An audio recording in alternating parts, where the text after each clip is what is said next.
Welcome to Sweet Life Beat Life. We hope this video helps. You start by getting the sound recorder out of the van and bringing it in with intent. Place it quickly in a central line of travel rather than tucked in a corner, because proximity increases detection chances.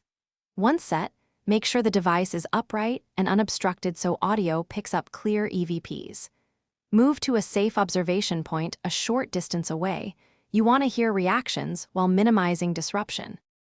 You now focus on provoking and listening. Ask simple, specific questions into the room and use short voice prompts. Ghosts react more reliably to concise triggers. Once done, watch for audio spikes and subtle tones on the recorder. Those often coincide with EMF or temperature changes. Make sure to log approximate timestamps when you hear anything unusual so you can replay specific EVPs later. If you need to reposition, do it quietly to avoid contaminating. You finish by retrieving the recorder once the area is safe or the hunt ends. Handling it immediately after a hunt can destroy evidence.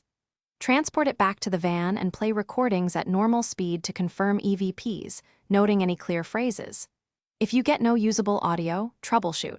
Make sure batteries are charged, the device was placed in the ghost's path, and that ambient noise wasn't masking EVPs. If needed, re-enter and reposition while minimizing noise. Thanks for watching. Consider subscribing if we helped you.